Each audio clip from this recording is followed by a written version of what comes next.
welcome back. So you had some work you had to do with the Suriname national team. How do you feel? I feel good. Obviously, being in Suriname with the national team helps. You know, we're starting totally new. It's the first time we're going to use professional players. We qualified for the Gold Cup, so we're coming to take over the CONCACAF. Tell us about that. Tell us about what it feels like to qualify for that and to be part of the nucleus that has that as an opportunity. It's history for Suriname now, in both ways, qualifying for the Gold Cup and also using professional players now. So it's a very good feeling. Most of the qualification we played with amateurs, like I think 95% of the team was amateur. But there's a change coming now, finally, and it's a good thing because we have a lot of players who play in Europe. Everybody knows Virgil van Dijk, Wijnaldum, but there's also guys who don't make the Dutch national team and who are very good players, and all those guys can play for Suriname. So, as I said, we have a very good team, and we're looking forward to the future. It's going to be a nice future, bright future, and it's good for the country to get known better in the region. What are the expectations of the fans like there, just given the history of the players that come out of Suriname but have never really had a chance to play nationally? The expectations are very high. You know, if you see when they make teams and players who can be available or who are available right now, like I think we have like 5-6 guys who became champions, including me, and other guys who become champion in Turkey, Greece, and other countries, Belgium, Italy. So we have a very good team, as I said, and the expectations are very high. Did you stay with your family when you were down there? Yeah, I stayed with my grandpa. Okay. So it was good. So in terms of expectations and how you carry those from your professional career to now the national team, take that back to what then now you bring to MLS in terms of now you carry the weight of your country in terms of the representation of it as well, or the weight of Suriname with you. What does that also do for the younger players that see you as a role model? In Suriname or here? You mean? In Suriname. Like for me, it's very important because right now I'm the only guy in Suriname who's born there and who's lived there. All the other guys are born in Europe and have parents from Suriname, so they can play. But I'm the only one who's born there who went to school there. So for me, it's very important to let kids know over there that there's always a chance if you believe. And when you get a chance, you need to try and grab it with both hands. You know, it's not easy. But as I said, the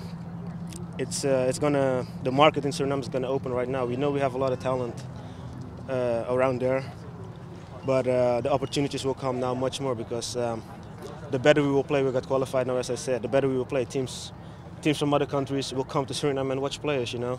And I'm sure there are some big talents over there. You know, we got Leon Bailey from Jamaica. He's from Jamaica who made it abroad. There may be 2 or 3 Leon Baileys in Suriname. You never know, you know. I know we got talent. You can see it with the Dutch national team, how many guys play there from Suriname descent. And I don't know what it is, but we just got talent to play soccer, and it's a bright future, as I said. Did you do any tours there of schools or anything like that, or public appearances? Yeah, I did some things, but not too much, because the focus was on qualifying, and we had a home game against Dominica, and we had an away game against El Salvador. So the focus was on qualifying first, you know, to make history. And now we got qualified. The focus is now on getting some friendly games with Suriname. And try to qualify for the World Cup. What's the country like now? Is the internal security system, are things a little better there? The conditions? It's very good right now. Suriname is very good. There are not too many people over there. I think there are more people living abroad than in Suriname itself. And yeah, things look good. They just found oil like a week ago, so it's good for the country. You know, like people have hope that things will get better. But for me, it's a very sweet country. It's where I'm from, and it's the best feeling to be there all the time. So have you had a chance to rest at all since the MLS Cup? What did you do on your downtime? Train. You know, and I had a lot of media stuff in Suriname and in the Netherlands because the league is shown there, the MLS. But it was not only about the MLS. It was also about a lot was about Suriname because we have. the Netherlands already have like an issue now with players who are born there from Morocco, Turkey, who are choosing to play for Turkey and Morocco. And now Suriname players have the opportunity to play for Suriname. So they don't know what's going to happen in the next 5 years. Maybe there is a Wijnaldum in the future who will say I'll play for Suriname and not for the Netherlands. So it was a lot about that. And it was a good time to represent the club and also my country. And it was a good vacation, but busy. There's been a lot of changes in the roster here in Seattle. How do you, as now somebody who's been here for a couple of years, help the younger players understand that transition? First of all, I'm going to miss the guys who are gone.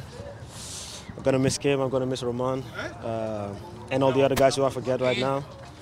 But for the younger players, they just need to take the opportunity, as I said. Like sometimes you only get one chance, sometimes it's less than a chance. And you just got to grab it with both hands, you know. If we can help you, we'll help you. But in the end, it's everybody for himself first to try and make it to the first team, especially for the young guys. And sometimes you need to be a little bit selfish, but in the end, you need to fight and show the coaches what you have. And I think that's the mindset they got to have, because sometimes you only get one chance.